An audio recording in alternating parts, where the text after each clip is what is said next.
അമ്മുവിൻ്റെ അടുക്കളയിലേക്ക് എല്ലാവർക്കും സ്വാഗതം. ഇന്ന് നമുക്ക് നല്ലൊരു അവിയൽ എങ്ങനെയാണ് ഉണ്ടാക്കുന്നത് നോക്കാം. അതിന് വേണ്ടുന്ന ഇൻഗ്രീഡിയൻസ് ഞാനിവിടെ ലിസ്റ്റ് ചെയ്തിട്ടുണ്ട്. നമുക്ക് ഇഷ്ടമുള്ള പച്ചക്കറികളൊക്കെ എടുക്കാം കേട്ടോ.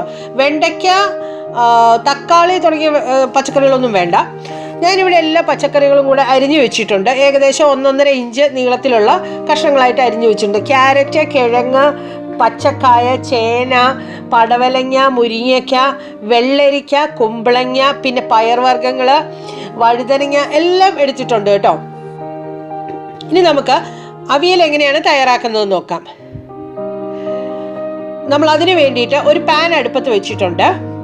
അതൊന്ന് ചൂടായി വരുമ്പോഴത്തേക്ക് അതിലേക്ക് ഒരല്പം വെളിച്ചെണ്ണ ഒഴിച്ചു കൊടുക്കാം. അധികം വേണ്ട, 1 ടേബിൾ സ്പൂൺ ഫുൾ തന്നെ വേണമെന്നില്ല, കുറച്ച് വെളിച്ചെണ്ണ ഒഴിച്ചു കൊടുത്താൽ മതി. ഇനി അതിൻ്റെ മുകളിലേക്ക് നമുക്ക് കുറച്ച് കറിവേപ്പില ഇട്ട് കൊടുക്കാം. ഇനി നമ്മൾ അരിഞ്ഞു വെച്ചിരിക്കുന്ന പച്ചക്കറികളിൽ വേവ് കൂടുതലുള്ള ഐറ്റംസ് ആദ്യം ഇട്ട് കൊടുക്കാം. ആദ്യം കായിട്ടു, പിന്നെ ക്യാരറ്റ്, കിഴങ്ങ്, പടവലങ്ങ, വെള്ളരിക്ക, അങ്ങനെ ഓരോന്നായിട്ട് നമുക്ക് ഇട്ട് കൊടുക്കാം. ഇനി അതിൻ്റെ മുകളിലേക്ക് നമുക്ക് കുറച്ച് മഞ്ഞൾപ്പൊടി ഇട്ട് കൊടുക്കാം. ഒരു ടീസ്പൂൺ മഞ്ഞൾപ്പൊടിയും ആവശ്യത്തിന് ഉപ്പും ചേർത്ത് കൊടുത്തിട്ടുണ്ട്. ഇനി നമുക്കതിലേക്ക് ഒരു 1/4 കപ്പ് വെള്ളം ഒഴിച്ചു കൊടുക്കാം. അധികം വെള്ളം വേണ്ട, വെജിറ്റബിൾസിന് വെള്ളം ഉള്ളതുകൊണ്ട് അധികം വെള്ളം വേണ്ട. ഇനി ഇത് മൂടി വെച്ച് നമുക്കിത് പകുതി വേവുന്ന വരെ നമുക്കൊന്ന് വേവിച്ചെടുക്കണം. പച്ചക്കറികൾ ഏതാണ്ട് പകുതി വെന്തിട്ടുണ്ട്. ഇപ്പോൾ ഈ സമയം നമുക്ക് നന്നായിട്ടൊന്ന് ഇളക്കി കൊടുക്കാം. അതിനുശേഷം വീണ്ടും നമുക്കൊരു 80% വരെ ഒന്ന് കുക്ക് ചെയ്തെടുക്കണം. ഒന്ന് വീണ്ടും മൂടി വെക്കാം. മൂടി വെച്ച് ഒരു 80% വരെ കുക്കാവുന്നവരെ മൂടി വെച്ച് ചെറു തീയിലിട്ട് വേവിച്ചെടുക്കാം. ഓക്കെ, ഈ സമയം നമുക്ക് അരപ്പ് തയ്യാറാക്കാം. അതിന് വേണ്ടിയിട്ട് ഞാനിവിടെ 2 കപ്പ് തേങ്ങ എടുത്തിട്ടുണ്ട്. എരിവിന് ആവശ്യമുള്ള പച്ചമുളക് എടുത്തിട്ടുണ്ട്, കുറച്ച് കറിവേപ്പില എടുത്തിട്ടുണ്ട്. ഇനി ഇതിലേക്ക് 1 ടീസ്പൂൺ ജീരകം കൂടെ ചേർത്ത് കൊടുക്കുന്നുണ്ട്. ഇനി നമ്മൾ എടുക്കുന്നത് 2-3 കൊച്ചുള്ളിയാണ്. വേണമെങ്കിൽ നിങ്ങൾക്ക് കൊച്ചുള്ളി ഉപയോഗിക്കണം എന്നില്ലെങ്കിൽ അത് ഒഴിവാക്കാം. എങ്കിലും 2-3 കൊച്ചുള്ളി ചേർത്താൽ നന്നായിരിക്കും. ഇത്രയും നമ്മൾ ഒരു മിക്സിയുടെ ജാറിലേക്ക് ഇട്ട് ഒന്ന് ചതച്ചെടുക്കാൻ പോവാണ്. ഞാനിവിടെ ഒരു ചോപ്പറിലാണ് ഇട്ട് കൊടുക്കുന്നത്. അപ്പോൾ അതുകൊണ്ട് തന്നെ ജീരകം ആദ്യം ഒന്ന് കല്ലിൽ വെച്ച് ചതച്ചെടുത്തിട്ടുണ്ട്. എന്നിട്ട് ഞാൻ തേങ്ങയും ഉള്ളിയും എല്ലാം കൂടെ ഒരു ചോപ്പറിലേക്ക് ഇട്ട് കൊടുത്തിട്ടുണ്ട്. ഇനി അതിലേക്ക് ഏകദേശം 5 ടേബിൾ സ്പൂൺ തൈര് ചേർത്ത് കൊടുക്കുകയാണ്. പുളിക്ക് ആവശ്യമുള്ള തൈരാണ് നമ്മളിവിടെ ഇപ്പോൾ ചേർത്ത് കൊടുക്കുന്നത്. ഇനി ഇത് നന്നായിട്ടൊന്ന് ഒന്ന് ചോപ്പറിലിട്ടൊന്ന് അടിച്ചെടുക്കാം.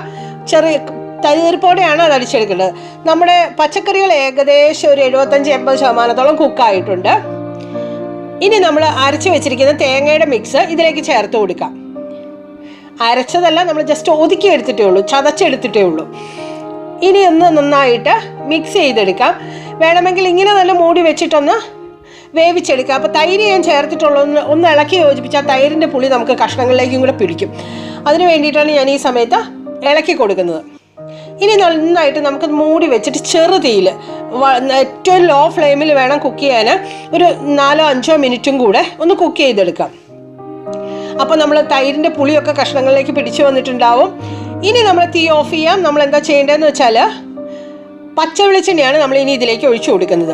ഞാനിവിടെ ഏകദേശം 3-4 ടേബിൾ സ്പൂൺ പച്ച വെളിച്ചെണ്ണ ഒഴിച്ചു കൊടുക്കുന്നുണ്ട്. വെളിച്ചെണ്ണ ചൊവ്വ അധികം ഇഷ്ടമില്ലാത്തവർ വേണമെങ്കിൽ 2 ടേബിൾ സ്പൂണൊക്കെ ഒഴിച്ചു കൊടുത്താൽ മതിയാകും. ഈ പച്ച വെളിച്ചെണ്ണയുടെ രുചി തന്നെയാണ് അതിന് രുചി നൽകുന്നത് കേട്ടോ. അതുകൂടാതെ നമ്മൾ കുറച്ച് കറിവേപ്പില കൂടെ ഒന്ന് മുറിച്ചിട്ടു, കൈകൊണ്ട് തന്നെ ഒന്ന് മുറിച്ചിട്ടും കൊടുത്തിട്ടുണ്ട്. എന്നിട്ട് നന്നായിട്ടൊന്ന് ഇളക്കി യോജിപ്പിക്കാം. തീ ഓഫ് ചെയ്തെന്ന് പറഞ്ഞല്ലോ, തീ ഓഫ് ചെയ്ത് നമുക്ക് മൂടി വെച്ചിട്ട് ഒരു 5 മിനിറ്റ് കഴിയുമ്പോൾ നമുക്കിത് സെർവ് ചെയ്യാനായിട്ട് എടുക്കാം. നമ്മുടെ അവിയൽ തയ്യാറായി കഴിഞ്ഞു. എല്ലാവർക്കും ഇഷ്ടപ്പെട്ടെങ്കിൽ ട്രൈ ചെയ്ത് നോക്കണം. അഭിപ്രായങ്ങളും നിർദ്ദേശങ്ങളും നിങ്ങൾ കമൻറ്റ് ബോക്സിൽ അറിയിക്കണം. വീഡിയോ ലൈക്ക് ചെയ്യാനും ഷെയർ ചെയ്യാനും മറക്കരുത്. ചാനൽ സബ്സ്ക്രൈബ് ചെയ്യാൻ മറക്കരുത്. ആ ബെല്ലൈക്കൺ കൂടി ഒന്ന് പ്രസ് ചെയ്താൽ ഞാനിടുന്ന വീഡിയോസ് അപ്പോൾ നോട്ടിഫിക്കേഷൻസായി നിങ്ങൾക്ക് ലഭിക്കുന്നതായിരിക്കും. Thank you for watching.